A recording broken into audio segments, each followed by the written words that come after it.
All right, the first topic that we will be discussing is called relations and functions.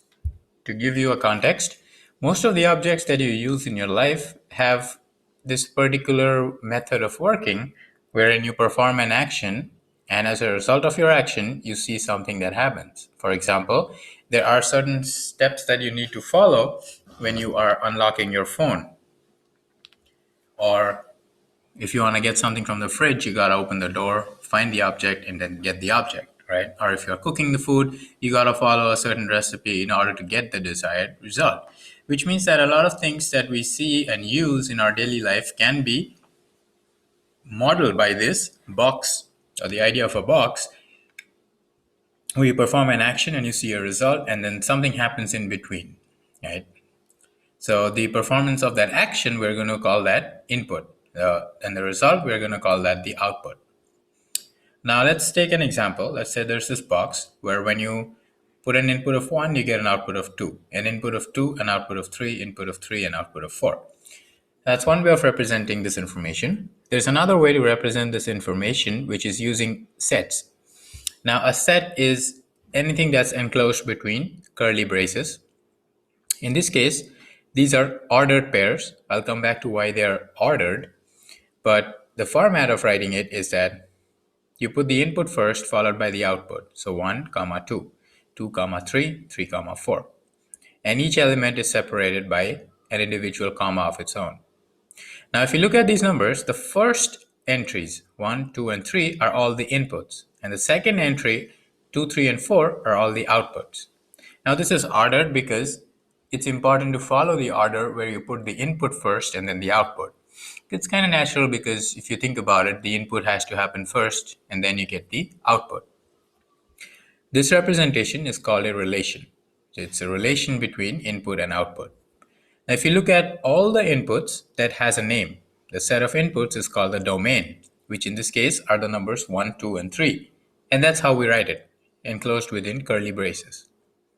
If you look at the set of the second entries, that's the output. It's called the range. And you write it again as a set, 2, 3, 4, enclosed within curly braces. Let's go ahead and look at an example. Let's say you're asked to find the domain and range of this given relation. Now, don't be alarmed that it does not have numbers. So far in our definition, we have said nothing about numbers. So this relation is square 10, triangle elephant, 10 zebra, and 10 musubi. So domain is the set of inputs, which is the first entries in the ordered pair, which is the square, triangle, 10. Note, we're not going to write 10 twice because it's the same thing, right? So in a set, you do not repeat the entries. The range is going to be the set of outputs. That's the second entries in the ordered pair. That's 10, elephant, zebra, musubi. And in general, domain and range do not have to be numbers. They can just be whatever you want. Now, there is a particular problem with this example that I just gave you. The problem is this.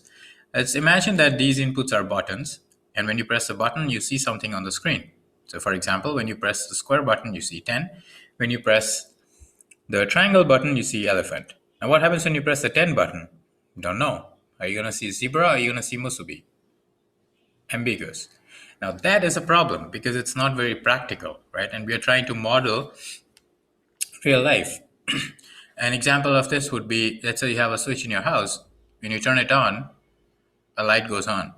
But then the next day you turn it on, it throws water on you, or it just rains.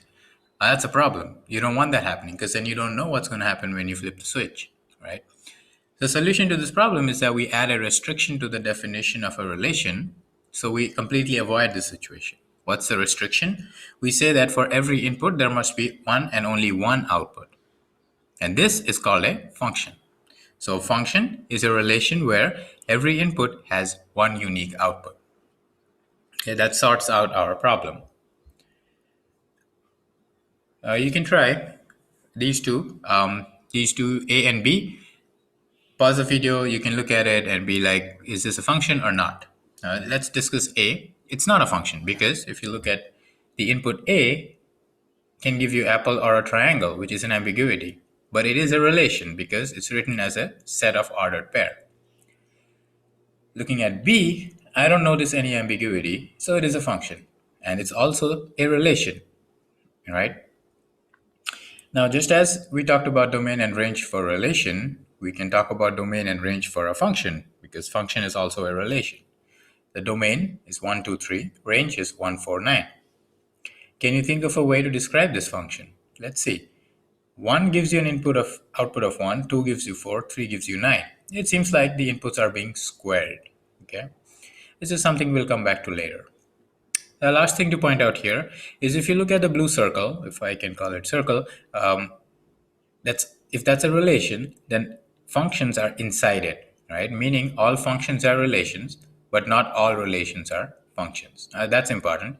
So takeaway here is you should be able to know or explain what a function is, what a relation is, and given a set of ordered pairs, you should be able to tell me if it's a function or not.